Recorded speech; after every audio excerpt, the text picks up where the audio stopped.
और कल उसका फाइनल मैच है जिसके बाद वो अपने आप को आजाद करा लेगी। लेकिन साइरस उसे बताती है कि मेरे पास एक इन्फॉर्मेशन है, स्पीड ने अपने आप को काफी पहले ही आजाद करा लिया था, लेकिन अब वो एक बच्ची के लिए फाइट कर रही है ताकि वो उस बच्ची को आजाद करा सके। और मेमोरी कहता है ये तो हमारे पास चांस है जिससे हम स्पीड को अपनी तरफ कर सकते हैं। साइरस कहती है जो भी ताकतवर फाइटर होता है वो आखिरी मैच में मर ही जाता है और ये हर बार होता है। और फिर ये लोग डिसाइड करते हैं कि आज रात वो स्पीड से मिलेंगे, जिसके बाद हमें रात का सीन दिखाया जाता है जब ये स्पीड से मिलते हैं। स्पीड उनसे पूछती है आखिरकार तुम यहाँ पर क्या कर रहे हो, मैंने तुम्हें बताया तो है मुझे कुछ नहीं पता। और मेमोरी उससे कहता है मुझे तुम्हें कुछ बताना है, मुझे ऐसा पता लगा है कि तुम्हारा जो ओनर है लास्ट फाइट में तुम्हें मार देगा। स्पीड कहती है नहीं ऐसा नहीं है, तुम झूठ बोल रहे हो, मैं कल जरूर से फाइट करूंगी और फाइट करके उस बच्ची को छुड़वा लूंगी। मेमोरी कहता है जैसा तुम समझ रही हो ऐसा बिल्कुल नहीं है, वो तुम्हें मार देगा। स्पीड उससे कहती है तो हम कर भी क्या सकते हैं, अगर हम यहाँ से भागेंगे बाहर गार्ड हमारा वेट कर रहे होंगे और वो ही हमें मार देंगे। मेमोरी कहता है तुम उसकी फिक्र मत करो, हम तुम्हारा साथ देंगे यहाँ से भागने में, और जो लोग हमारे रास्ते में आएंगे हम उनको मार देंगे, जिसके बाद हम फॉरबिडन विच के पास जाएंगे। और स्पीड कहती है गोल्डन डीमन जोन में काफी ज्यादा मॉन्स्टर होंगे, अगर हम वहाँ पर गए भी तो वो हमें मार देंगे। मेमोरी कहता है मैं तुम्हें एक बात बताना चाहता हूँ, ब्लैक ड्रैगन नाइट को मैंने ही मारा है। और स्पीड को उसकी बात पे यकीन नहीं होता और उसे ऐसा लगता है कि ये झूठ बोल रहा है। और मेमोरी कहता है नहीं मैं झूठ नहीं कह रहा हूँ, जिसके बाद वो उसे यकीन दिलाने के लिए उसे पैरालाइज कर देता है। और स्पीड ये कह रही होती है आखिरकार मैं हिल क्यों नहीं पा रही हूँ। और मेमोरी कहता है देखा ये है मेरा मैजिक, और ऐसे ही मैंने ब्लैक ड्रैगन नाइट को मारा है। और साइरस भी यहाँ पे बताने लगती है कि वो लोग उसका पीछा कर रहे थे और मेमोरी ने आके उसकी जान बचाई। लेकिन स्पीड यहाँ पे मना कर देती है कि मैं तुम्हारा भरोसा नहीं करूंगी और मैं कल जरूर फाइट करूंगी और उस फाइट को जीत के उस लड़की को बचाऊंगी। मेमोरी उसे कहता है तुम्हें पता है ना कि तुम्हारा ओनर अपनी बात पे नहीं रहता और वो अब भी तुमसे झूठ कह रहा है, और वैसे मैं तुम्हें ज्यादा फोर्स नहीं करूंगा, लेकिन अगर तुम्हारा मन बदले तो हम तुम्हें दूसरी साइड पे मिलेंगे जहाँ से हम भाग सकते हैं। फिर अगले सीन में हम स्पीड को देखते हैं जिसे मेमोरी की बातें याद करके नींद नहीं आ रही होती है, और फिर वो अपने ओनर के रूम की तरफ चली जाती है जहाँ पे इसका ओनर किसी से बात कर रहा होता है और ये छुपकर उनकी बातें सुन रही होती है। और उसका ओनर ड्यूक ये कह रहा होता है मैं कल स्पीड को मार दूंगा क्योंकि मैं अपने गुलामों को आजादी नहीं दे सकता, क्योंकि इससे मुझे बहुत ज्यादा गुस्सा आता है और ये मेरी शान के खिलाफ है। और ये बात सुनकर स्पीड काफी ज्यादा चौंक जाती है। और फिर अगले सीन में हम देखते हैं कि स्पीड मेमोरी के पास पहुंच जाती है और मेमोरी उसे कहता है मैंने कहा था ना कि मैं तुमसे झूठ नहीं कह रहा हूँ, तो चलो अब हम उस बच्ची को बचाते हैं। फिर अगले सीन में हम उस बच्ची को देखते हैं जो कि एक जगह पर काम कर रही होती है और उसकी ओनर उसे काफी ज्यादा मारती है। तभी वहाँ पर स्पीड आ जाती है और उसके ओनर से कहती है बस करो, अब हम इस बच्ची को लेकर जा रहे हैं। और ये औरत यहाँ पे बहुत ज्यादा गिड़गिड़ाने लगती है और कहती है मुझे माफ कर दीजिए। और स्पीड इस बच्ची को लेकर यहाँ से चली जाती है। तभी कुछ देर बाद यहाँ पे मेमोरी आता है और वो उस औरत से कहता है बस करो, इन आंसुओं से सिर्फ तुम स्पीड को ही पागल बना सकती हो, लेकिन मेरे सामने ये नहीं चलेगा। और मुझे पता है कि तुमने काफी गलत काम किए हैं, तो इसलिए अब इसकी सजा भुगतो। जिसके बाद मेमोरी उसे पॉइजन कर देता है। जिसके बाद मेमोरी अपनी टीम के पास पहुंच जाता है और ये लोग घोड़े पे सवार होकर यहाँ से जाने लगते हैं। साइरस मेमोरी से कहती है तुम काफी अच्छे हो, तुमने इनकी मदद करी। मेमोरी कहता है कि मैं इतना अच्छा नहीं हूँ, मैंने इन लोगों की मदद इसलिए करी ताकि मैं भी इनसे फायदा उठा सकूँ। फिर ये लोग यहाँ से निकलने लगते हैं, लेकिन कुछ देर चलने के बाद इनको कुछ लोग दिखते हैं और मेमोरी पूछता है आखिरकार इन लोगों ने हमें कैसे ढूंढ लिया। स्पीड बताती है कि जब वो यहाँ पर आ रही थी उसे मोजीनो ने देख लिया था। और मेमोरी कहता है अब हमें एक प्लान बनाना होगा ताकि हम इनसे बच के निकल सकें। जिसके बाद ये लोग घोड़ों पर आग लगाकर उन्हें भगाने लगते हैं और वहाँ के लोग उसका पीछा करने लगते हैं। और मेमोरी अब कहता है मुझे ऐसा लगता है वहीं पर अशिंटो है, तो अब हम प्लान के हिसाब से उन्हें मारेंगे और स्पीड तुम इस बच्ची के साथ रहना। तभी हमें अशिटो ग्रुप को दिखाया जाता है जिसका बॉस यहाँ पे कह रहा होता है हम इस फॉरेस्ट में जाके उन लोगों को पकड़ लेंगे। और फिर उसे ऐसा फील होता है मेमोरी और उसके साथी यहीं पर हैं और वो कहता है जो लोग भी अभी छुपे हुए हैं वो सीधा मेरे सामने आ जाओ, वरना ये तुम्हारे लिए अच्छा नहीं होगा। तभी साइरस वहाँ से बाहर आ जाती है और अशिटो ग्रुप का बॉस उसे कहता है तुम्हें क्या लगा था कि हम तुम्हारे ट्रैप में फंस जाएंगे, ये इतना भी आसान नहीं है, और वैसे तुम हो कौन और तुमने ये मास्क क्यों लगाया है। और अशिटो ग्रुप का बॉस ये कहता है हमें स्पीड और वो बच्ची वापस कर दो। साइरस उससे कहती है अगर तुम्हें वो चाहिए तो चलो मेरे पीछे, लेकिन उनका बॉस अंदर जाने से मना कर देता है और वो कहता है हम अंदर नहीं जाएंगे, मुझे पता है कि ये तुम्हारा ट्रैप है, इसलिए तुम्हें स्पीड और उस लड़की को यहीं पर लेकर आना होगा। और हाँ, कोई चालाकी नहीं, अगर तुमने हमारे साथ चालाकी की तो हम तुम्हें कर्ज कर देंगे और हमने ब्लैक ड्रैगन नाइट को भी कर्ज किया है। साइरस कहती है लेकिन उसको तो हमने मारा है। जिसके बाद वो अपना मास्क हटा लेती है और उनका बॉस कहता है हाँ मुझे पता है, लेकिन मैंने लोगों को अपनी तरफ करने के लिए ऐसा झूठ बोला। और वो उससे कहता है तुम हमें ज्वाइन कर लो। जिसके बाद साइरस अपने पैरों पर बैठ जाती है और वहाँ पर एक रोशनी कर देती है और तभी मेमोरी भी यहाँ पर पहुँच जाता है और सभी लोगों को पॉइजन करके उन्हें पैरालाइज कर देता है। और फिर मेमोरी उनसे कहता है तुम्हें क्या लगा हम तुम्हारे जाल में फंस जाएंगे?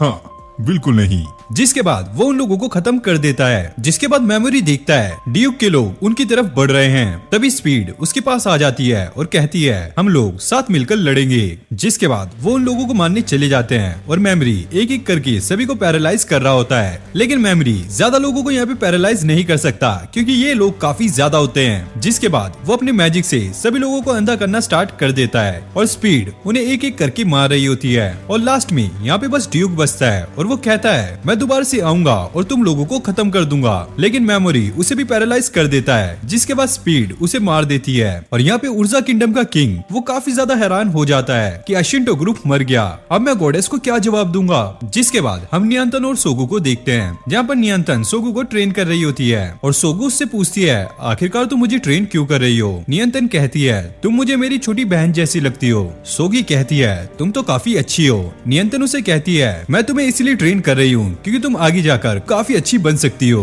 जिसके बाद हम मेमोरी की टीम को देखते हैं जो कि गोल्डन डीमन जोन पहुंच चुके हैं और स्पीड मेमोरी की मदद से वहां पर एक मैप बना लेती है और वो बताती है फॉरबिडन विच की लोकेशन यहाँ पर है, इसलिए हमें यहाँ से होकर जाना होगा। फिर हम गॉडेस को देखते हैं जो कि अपने हीरो से कह रही होती है तुमने बहुत ही अच्छी तरीके से अपने लेवल को अप करा है, लेकिन तुम्हें अपनी स्किल्स को और भी इम्प्रूव करना चाहिए। और वो कहती है बहुत ही जल्दी ग्रैंड डीमन एम्परर रिलीज होने वाला है और तुम वहाँ पर अपना लेवल अप कर सकते हो। फिर अगले सीन में हम देखते हैं गॉडेस नियंत्रण से कहती है हीरोज को प्रैक्टिकल कॉम्बैट स्किल्स की जरूरत है और अगर उन्होंने आगे कंटिन्यू करना है तो उन्हें लेवल अप भी करना होगा और इसीलिए हम गोल्डन डीमन जोन जा रहे हैं। इसके बाद हम मेमोरी और उसके साथियों को देखते हैं जो कि आगे जा रहे होते हैं। वहीं लिस सारा सामान को उठा लेती है। वो लोग उससे पूछते हैं ये तो काफी भारी होगा। लिस उन्हें मना करती है नहीं ये इतना भी भारी नहीं है। जिसके बाद ये लोग आगे बढ़ने लगते हैं लेकिन तभी अचानक उन्हें सामने एक डीमन दिखता है और मेमोरी उसे पैरालाइज करके पॉइजन कर देता है और उसकी स्किन काटने लगता है। स्पीड ये देखकर काफी ज्यादा शॉक हो जाती है। मेमोरी कहता है हम इसकी स्किन से फॉरबिडन आइटम बना सकते हैं और मेमोरी साइरस को एक बुक देता है जिसके अंदर सारी डिटेल्स लिखी होती है। फिर हम इन्हें देखते हैं ये एक रिवर को क्रॉस करके आगे जा रहे होते हैं, लेकिन जब लिस रिवर को क्रॉस कर रही होती है उसका पैर फिसल जाता है और वो गिरने वाली होती है, लेकिन पिगीमारू उसे बचा लेता है। लेकिन भाई साइरस खुद इस रिवर में गिर जाती है और फिर मेमोरी उसे अपना कोड दे देता है। जिसके बाद ये आगे बढ़ते हैं तभी अचानक इनके सामने एक और डीमन आ जाता है और मेमोरी यहाँ पे डिसाइड करता है कि वो इस बार पिगीमारू का इस्तेमाल नहीं करेगा। जिसके बाद वो खुद ही अपनी एक स्किल का इस्तेमाल करता है और इस डीमन को ढेर कर देता है और मेमोरी इस डीमन की भी स्किन काटने लगता है और साइरस यहाँ पे बताने लगती है वो इससे पिगीमारू के लिए स्ट्रेंथनिंग पोजीशन बनाएगा। फिर उन्हें दोबारा से एक डीमन का एहसास होने लगता है और पिगीमारू मेमोरी के बैग की तरफ इशारा करने लगता है जिसमें एक अंडा रखा होता है और जैसे ही इस अंडे को बाहर निकालते हैं इसमें से एक हॉर्स का बच्चा बाहर निकलता है जो कि एकदम से ही काफी बड़ा हो जाता है और साइरस बताती है ये माना एग्जॉर्ब करने वाला घोड़े का बच्चा है। जिसके बाद ये हॉर्स मेमोरी को प्यार करने लगता है और मेमोरी भी उसके ऊपर हाथ रख देता है। तभी साइरस देखती है वहाँ पर एक ऑर्गन लगा हुआ है जिसकी मदद से ये माना को एग्जॉर्ब करता है। जिसके बाद मेमोरी उस हॉर्स के अंदर अपना माना डालने लगता है और देखते ही देखते ये हॉर्स काफी बड़ा हो जाता है और अब ये हॉर्स और माना मांग रहा होता है। जिसके बाद मेमोरी 10,000 पॉइंट का माना उसके अंदर डाल देता है। जिसके बाद ये हॉर्स काफी बड़ा हो जाता है और ये देखकर मेमोरी काफी ज्यादा खुश हो जाता है कि हमारे पास एक और साथी हो गया है और मेमोरी अब उसे उसकी पिछली फॉर्म में आने के लिए कहता है और इसका नाम ये लोग स्ले रखते हैं। और फिर दूसरे सीन में हम हीरोज को देखते हैं जो कि बैठे होते हैं। वहीं ओयामाडा किनाहारा से कह रहा होता है आखिरकार तुम परेशान क्यों हो। किनाहारा बताता है ये लोग हमें छोटे बच्चे समझते हैं जैसे कि हम कुछ नहीं कर सकते, असल में हम काफी ज्यादा ताकतवर हैं। और इसके बाद हमें शाम का सीन दिखाया जाता है जहाँ पर बहुत सारे डीमन किनाहारा की तरफ आ रहे होते हैं। वहीं गार्डियंस उन्हें कहते हैं तुम इनका सामना नहीं कर सकते, इनको हम देखते हैं और गार्डियंस इन डीमन को मार देते हैं। किनाहारा किनिहारा कहता है ये बस इतना ही नहीं है, पीछे और आ रहे हैं और इनको मैं संभालूंगा। जिसके बाद वो अपने मैजिक का इस्तेमाल करके सभी डीमन को एक ही झटके में मार देता है और अब वो कहने लगता है मैं तुम्हारा बॉस हूँ और तुम्हें मेरा कहना मानना होगा क्योंकि मैं सबसे ताकतवर हूँ। फिर हम मेमोरी और उसके साथियों को देखते हैं जो कि एक रोशनी को देख रहे होते हैं जहाँ पर किनिहारा ने उन डीमंस को मारा होता है और मेमोरी कहता है ये रोशनी तो गॉडेस की तरफ से आ रही है। फिर हमें अगली सुबह का सीन दिखाया जाता है जहाँ पर मेमोरी के साथी सारे सो के उठे होते हैं और वो ये देखकर काफी ज्यादा शॉक होते हैं कि मेमोरी यहाँ पर नहीं है। जैसे वो बाहर जाते हैं वो देखते हैं कि मेमोरी ने यहाँ पे काफी ज्यादा डीमंस को मारा है और ये देखकर वो काफी खुश होते हैं। जिसके बाद ये लोग आगे बढ़ने लगते हैं। मेमोरी लिस से पूछता है क्या तुम्हें डर लग रहा है? लिस कहती है नहीं, हमें डरने की क्या जरूरत है, तुम तो हमारे साथ हो और अब तो हमारे साथ स्लेव भी है। और फिर आगे चलने पर उन्हें एक दरार दिखती है। मेमोरी कहता है ये रास्ता हमें फॉरबिडन विश तक ले जा सकता है। जिसके बाद ये आगे जाने लगते हैं। यहाँ पे स्पीड उन सभी का शुक्रिया अदा कर रही होती है क्योंकि उनकी वजह से ही वो वहाँ से भाग पाई। और तभी हम देखते हैं कि स्पीड के ऊपर एक डीमन होता है जिसे स्पीड एक ही झटके में मार देती है। मेमोरी कहता है अच्छा हुआ कि स्पीड ने इसे मार दिया। लेकिन तभी हम देखते हैं कि ये डीमन अपने बाकी साथियों को सिग्नल भेज रहा होता है और मेमोरी कहता है अब हमें तैयार रहना होगा क्योंकि यहाँ पे बहुत ज्यादा डीमन आने वाले हैं। और अब स्पीड सबसे कहने लगती है इन डीमंस को मैं देखूंगी, तुम सारे यहाँ से चले जाओ। लेकिन मेमोरी कहता है मैं यहाँ पे बॉस हूँ तो ऑर्डर मेरा चलेगा, इन डीमंस को मैं संभालूंगा और साइरस इन सभी को लेकर तुम आगे बढ़ो। और यहाँ पे हमें हीरोज को दिखाया जाता है जिनकी हालत काफी ज्यादा बुरी हो रखी होती है। और यहाँ पे मेमोरी पिगीमारू से कहता है सभी डीमंस को सिग्नल भेज दो कि वो हमारी तरफ आए और वो स्ले को भी बाहर निकाल कर उसके अंदर काफी ज्यादा माना भर देता है। जिसके बाद वो उस पे सवार होकर आगे बढ़ने लगता है। मुझे पता नहीं कि मैं उन सारी डीमंस को हरा भी पाऊंगा या नहीं, लेकिन फिर भी मैं अपनी पूरी कोशिश करूंगा। जिसके बाद वो पिगीमारू के साथ मर्ज हो जाता है। फिर हमें हीरोज को दिखाया जाता है जहाँ पर यासु के दो साथी मर जाते हैं और सुगे आगे उससे पूछती है आखिरकार तुम्हारे साथी कैसे मर गए, तुमने उन्हें क्यों नहीं बचाया? यासु कहता है हमेशा एक बड़ा रैंकर अपने आप को बचाता है और ये लो रैंकर थे इसलिए ये अपनी गलती की वजह से मर गए। सोगी उसे कहती है क्या मतलब ये मर गए? अगर तुम ए रैंक के हो तो तुम्हें इन्हें बचाना चाहिए था। और यासु कहता है क्या तुम मुझे नीचे दिखाना चाहते हो ये सब कहकर क्योंकि तुम एस रैंक की हो? और सोगी कहती है मैं तो बस इतना कहना चाहती हूँ कि तुम्हें इन्हें बचाना चाहिए था। इन लोगों की मरने की वजह ये खुद है। जब मेमोरी खंडहर में जा रहा था तो ये लोग उसे भी ताने दे रहे थे और जब मैं दूसरी दुनिया में था ये लोग मेरा भी मजाक बनाते थे, इसलिए ये अपनी गलती की वजह से मरे हैं क्योंकि ये लो रैंक के हैं। और तभी वहाँ पर किनिहारा आ जाता है और वो कहता है क्या तुम पागल हो गए हो? अपनी जगह भूलो मत, तुम अभी जाकर ए रैंक के हुए हो लेकिन असली दुनिया में तुम्हें पता है कि तुम क्या थे और तुम्हें क्या लगता है कि तुम सभी लोगों से ताकतवर हो? और यासु किनिहारा को कहता है अगर तुम एस रैंक के हो तो फिर भी मेरे लिए कुछ नहीं हो, तुम मुझे नहीं हरा सकते। जिसके बाद वो अपनी स्किल अनलॉक कर लेता है और किनिहारा कहता है तुम सच में पागल हो चुके हो। और यासु उसे कहता है तुम एस रैंक के हो लेकिन फिर भी तुम्हारे पास इनहेरिट स्किल नहीं है। वहीं हमारी टीम में एक बी रैंक का है जिसके पास इनहेरिट स्किल है, इसका मतलब ये है कि वो तुमसे ज्यादा ताकतवर है। तभी ओयामाडा उस पे हमला करने लगता है लेकिन किनिहारा उसे रोक देता है अभी लड़ने का टाइम नहीं है, मैं इन्हें ये साबित करके दिखाऊंगा कि मैं कौन हूँ। और दूसरी तरफ हम स्पीड और बाकी सबको देखते हैं जहाँ पर स्पीड साइरस से ये कह रही होती है मैं जा रही हूँ मेमोरी की मदद करने, उसने अभी तक हमारे लिए बहुत कुछ किया है और जब से वो गोल्डन डीमन जोन में आया है वो एक बार भी नहीं सोया है और उसने अपने मैजिक की मदद से हम सबको सुलाया है, इसलिए मैं जा रही हूँ उसकी मदद करने के लिए। जिसके बाद स्पीड मेमोरी की मदद करने के लिए निकल जाती है और यहाँ पे हम मेमोरी को देखते हैं जिसके पीछे सारे ही डीमन पड़े होते हैं और मेमोरी कहता है अगर ऐसे ही चलता रहा तो मेरा मैजिक काफी जल्दी खत्म हो जाएगा, मुझे कुछ न कुछ करना होगा।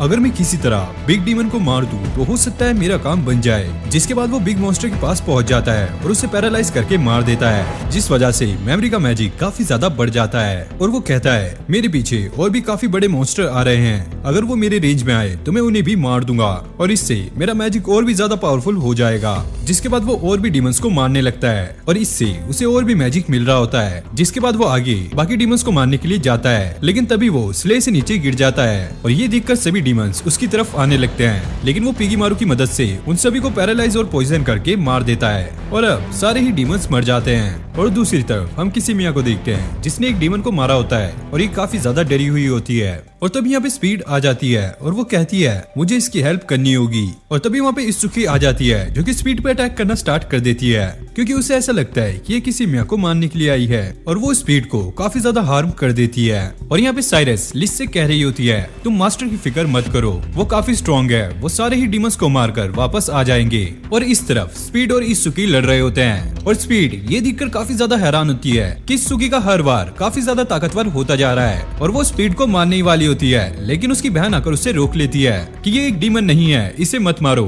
इत्सुकी पूछती है अगर ये डीमन नहीं है तो फिर ये बात क्यों नहीं कर रही, और उसकी बहन कहती है तुमने अपनी स्वॉर्ड से इसके गले के ऊपर हमला किया है जिसकी वजह से ये बोल नहीं पा रही है। जिसके बाद ये दोनों एक दूसरे को सॉरी बोलते हैं और फिर वो स्पीड से पूछते हैं आखिरकार तुम यहाँ पर क्या कर रही हो। वो बताती है कि मैं अपने मास्टर को ढूंढने के लिए आई हूँ। इत्सुकी उसे कहती है इसका मतलब ये है कि तुम्हारे मास्टर काफी पावरफुल हैं जो कि डीमन से भी लड़ सकते हैं। और स्पीड कहती है हाँ वो काफी ज्यादा पावरफुल है। और ये कहने के बाद वो यहाँ से चली जाती है। और इस तरफ हम मेमोरी को देखते हैं जो कि सारे ही मॉन्स्टर को मार रहा होता है, लेकिन तभी अचानक उसके पास काफी बड़ा मॉन्स्टर आ जाता है, लेकिन यहाँ पे मेमोरी इसे भी अपने मैजिक से मार देता है। और फिर हम देखते हैं कि पिगीमारू की हालत काफी ज्यादा खराब होती है और मेमोरी उसे कहता है तुम अब आराम करो, आगे मैं देखता हूँ। लेकिन तभी वो एक ह्यूमनाइड डीमन को देखता है, जिसके बाद वो स्लेब पर सवार होकर वहाँ से भागने लगता है, लेकिन वो डीमन भी इनका पीछा कर रहा होता है। और तभी अचानक वो अपनी लेजर से इन पे अटैक कर देता है, लेकिन मेमोरी उससे बच जाता है। और अब मेमोरी एक प्लान बनाता है और जैसे ये डीमन उस पे हमला करता है मेमोरी वहाँ से गायब हो जाता है। और ये डीमन काफी ज्यादा कंफ्यूज हो जाता है कि आखिरकार मेमोरी कहाँ गया।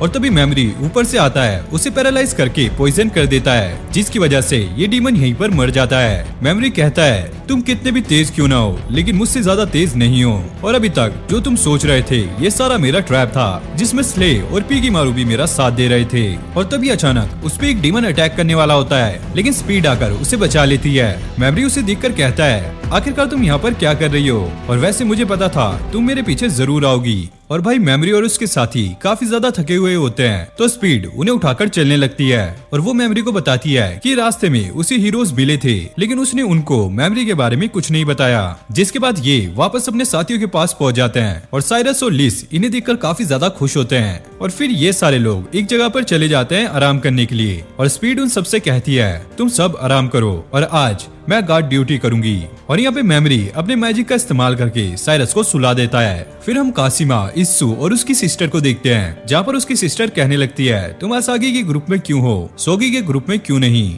और काशिमा कहती है मुझे आसागी ने बचाया था इसलिए मैं उसके ग्रुप में हूँ। फिर अगले सीन में हम देखते हैं अब सुबह हो गई है और मेमोरी और उसके साथी आगे बढ़ने लगते हैं, जहाँ पे साइरस मेमोरी से ये कह रही होती है मैं तुम्हारे कुछ भी काम नहीं आई, मुझे माफ कर दो।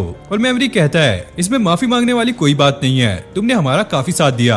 और फिर ये लोग चलते चलते विच के इलाके में पहुंच जाते हैं, जहाँ पे उन्हें मैजिक सील दिखाई देती है, लेकिन उनमें से कुछ सील्स टूटी हुई होती हैं। जैसे वो आगे बढ़ते हैं वो देखते हैं विच की मैजिक सील से एक गोलम एक्टिवेट हो जाता है और वो उन पे अटैक करने ही वाला होता है, लेकिन मेमोरी उसे पैरालाइज कर देता है और वो कहता है मैं इसे नहीं मानने वाला, वरना विच हमारे खिलाफ भड़क जाएगी। जिसके बाद उन्हें आगे एक घर दिखता है जिसके अंदर ये सारे लोग चले जाते हैं और उस घर में एक डोर होता है जिसे ओपन करने के लिए काफी मैजिक की जरूरत होती है। तभी मेमोरी अपने मैजिक को उसमें भरने लगता है, जिसकी मदद से ये डोर ओपन हो जाता है और ये इसके अंदर चले जाते हैं। जिसके बाद ये एक न्यू ही वर्ल्ड में होते हैं और ये लोग काफी ज्यादा हैरान हो जाते हैं क्योंकि वहीं पर फॉरबिडन विच होती है। और मेमोरी मन में सोचने लगता है ये वही है और ये मुझे बुक ऑफ फॉरबिडन का स्पेल सिखा सकती है, अगर ऐसा हुआ तो मैं गॉडेस को हरा सकता हूँ। और यहाँ पे हम गॉडेस को देखते हैं जो कि ये कह रही होती है जल्दी से जल्दी सभी हीरोज को बुला लो क्योंकि ग्रेट डीमन एम्परर आ रहा है। और यहाँ पे फॉरबिडन विच ये कह रही होती है मेरा नाम एरिका एनरवल है और मैं वही फॉरबिडन विच हूँ जिसे तुम ढूंढ रहे हो।